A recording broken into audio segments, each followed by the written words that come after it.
Subscribe करें हमारी channel को और बेल आइकन को क्लिक कीजिए ताकि आने वाली नोटिफिकेशन आपको जल्द से जल्द मिल सके। हेलो स्टूडेंट, आप सबका स्वागत है एक बार फिर से हमारे यूट्यूब चैनल अक्षर ठाकरानी में। आज मैं आपके लिए लेकर के आया हूँ क्लास 7 सप्तमी क्लास का पाठ नंबर 4 हास्य बालक कवि सम्मेलनम। तो आइए स्टार्ट करते हैं, शुरू करते हैं पाठ को।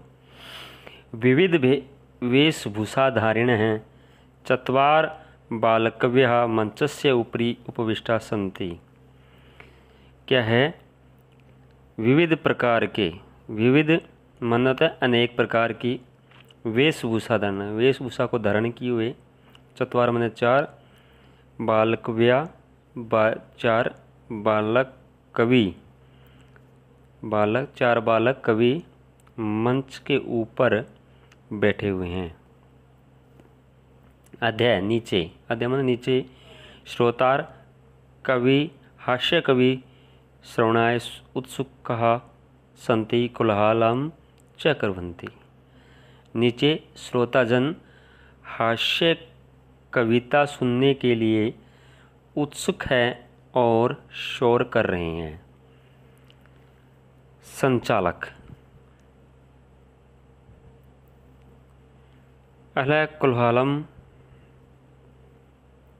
अलम कुलहालेन, जो संचालक है वो बोलता है कि शोर मत कीजिए।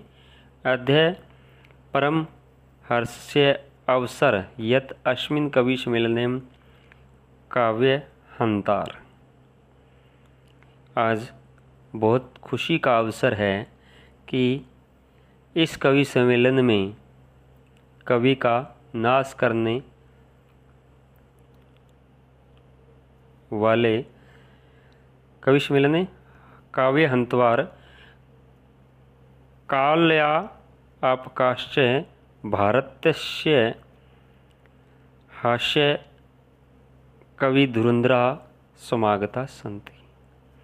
इस कवि सम्मेलन में काव्य का नाश करने वाले तथा समय को बर्बाद करने वाले कालायापस्काच माने होता है समय को बर्बाद करने वाले भारतवर्ष के श्रेष्ठ कवि आए हुए हैं। यही कर्तधना वयम एतसाम स्वागतम करूँ।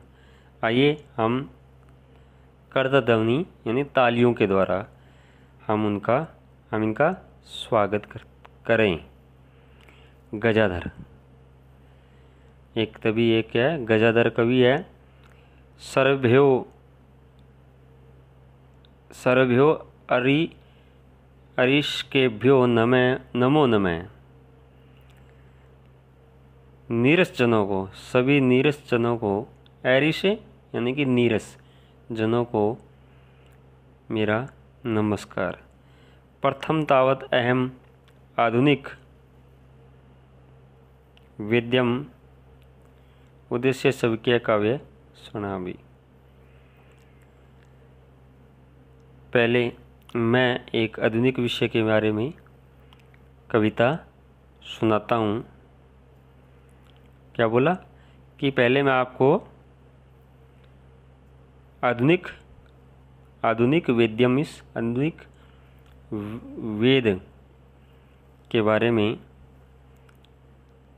अपनी कविता आपको सुनाता हूँ।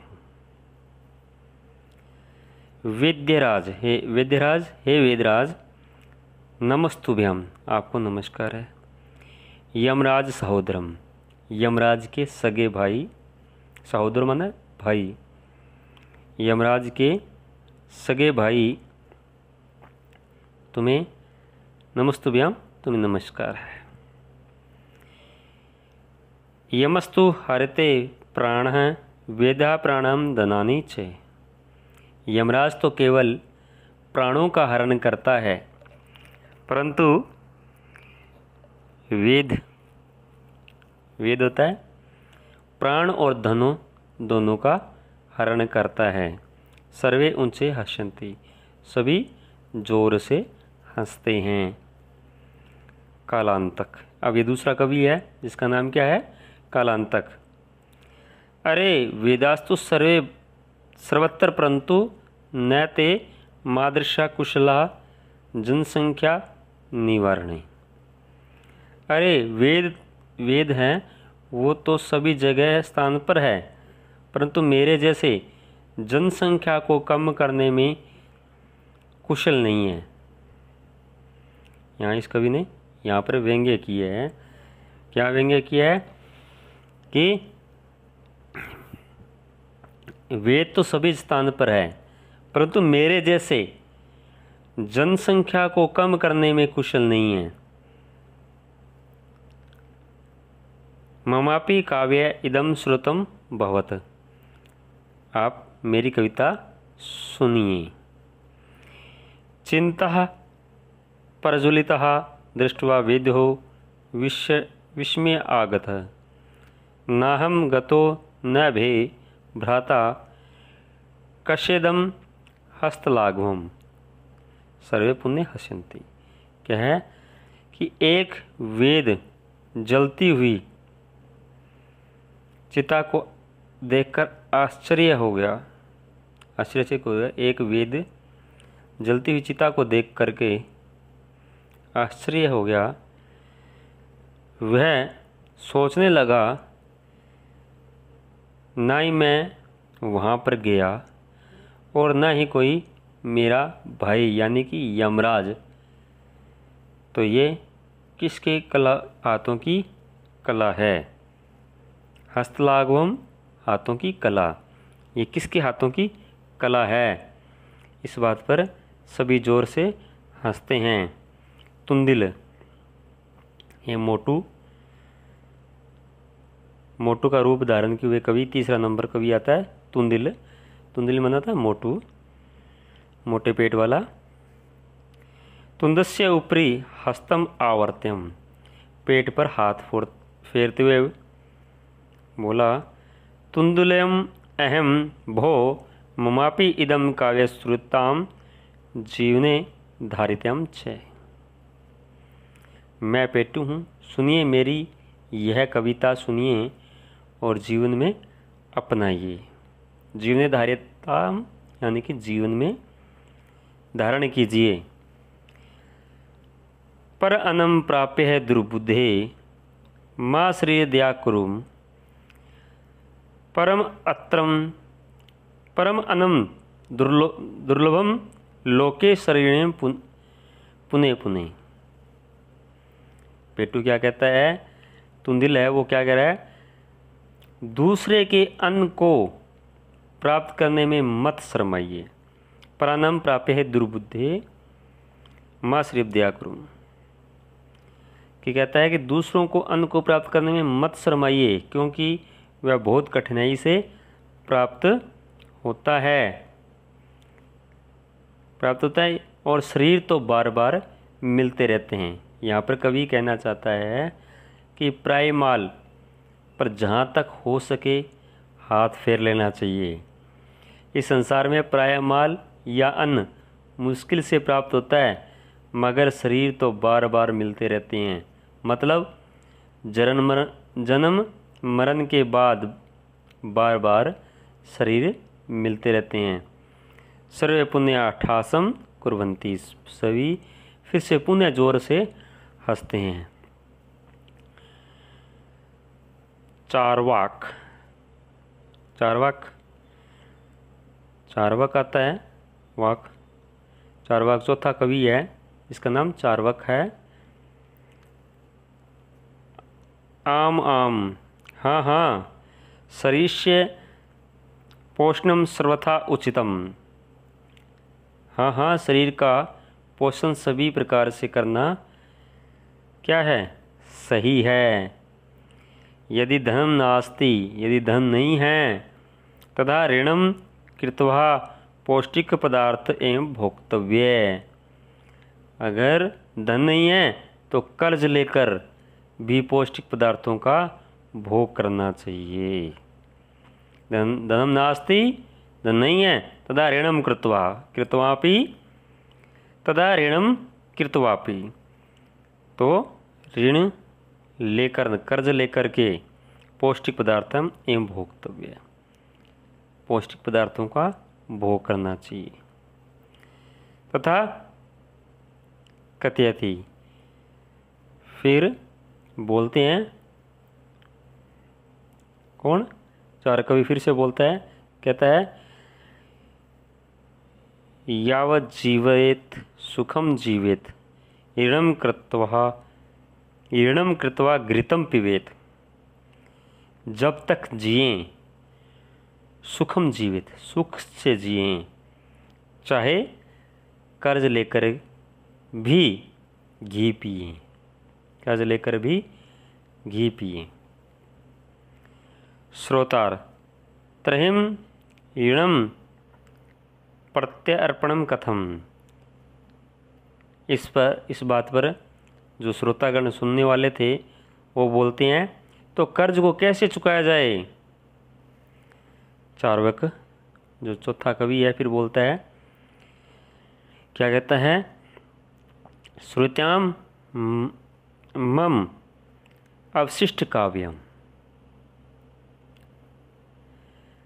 यानी कि मेरी बची हुई कविता को भी सुनिए। घृतम पीत्वा श्रम कृत्वा ऋणम प्रत्यपर्यत जनः, घी पीकर परिश्रम करके लोगों का कर्ज उतार दीजिए।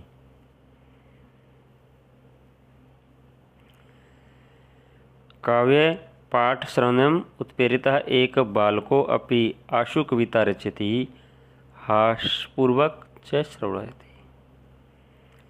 इस प्रकार पाठ, काव्य पाठ संपन्न होता है, लेकिन तभी क्या होता है, काव्य पाठ को सुनने से प्रेरित होकर के एक बालक भी आशु कविता, यानी कि तुरंत रची हुई कविता, आशु कविता क्या होती है, जो तुरंत रची जाती है, हाथों हाथ रची जाए, उसको आशु कविता कहते हैं, को रचता है और हंसी के साथ सुनाता है। हास्यपूर्वकम च श्रवणयति, हंसी पूर्वक सुनाता है, हंस कर सुनाता है। बालक कहता है श्रुताम श्रुताम भो, अरे अरे मेरी कविता भी सुनिए, सुनिए सुनिए, आप मेरी कविता भी सुनिए। ममापि काव्यम, मेरी कविता को आप सुनिए। गजाधरम कवि चेव तुंदिल भोजललूपम कायांतकम तथा वेद चारक्य च नवायम। मैं गजाधर कवि पेटू और खाने के लोभी यमराज को, वेद और चारक कवि को प्रणाम करता हूँ। काव्य सर्विता हा हा हा इति कृत्वा हस्यति, अने चापि हसन्ति सर्वे गृहं गच्छन्ति। काव्य को सुनकर हा हा हा करके बालक हंसता है और दूसरे भी हंसते हैं और बाहर निकलकर सभी अपने अपने घर जाते हैं। ये था हमारा चैप्टर। अभी इसी पार्ट से रिलेटिव है शब्दार्थ। शब्दार्थ भी हमको साथ में याद होना चाहिए, जिससे कि हमारे जो संस्कृत का हिंदी अनुवाद करने में आसानी रहे। तो देखो अध्यय माने नीचे, कोलाहलम शोर होता है, काव्य हंतार काव्य को नष्ट करने वाले, कालायापका समय बर्बाद करने वाले, धुरंधरा या अग्रणी या श्रेष्ठ, यही माने आए और या आइए। करतल ध्वनिना तालियों से, अर्शी के भय नीरस जनों को, सविकियम अपने, माम दृश्य मेरे जैसे, हस्तलाघवम हाथ की सफाई, तुंदस्य तोंद के, आवर्त्यन फेरता हुआ, धार्यताम धारण करें, परा अनम दूसरों के अन्न को, पौष्टिक पुष्टि देने वाला, प्रत्यर्पण लौटाना, अवशिष्टम बचा हुआ या शेष, उत्प्रेरितः प्रेरित होकर, श्राव्यति सुनाता है, भोज्यलोलुपम खाने का लोभी। तो ये था हमारा पाठ की हिंदी अनुवाद और शब्दार्थ। हम नेक्स्ट लेसन में नेक्स्ट वीडियो के अंदर आपके इस पाठ के प्रश्नोत्तर लेकर के हाजिर होंगे।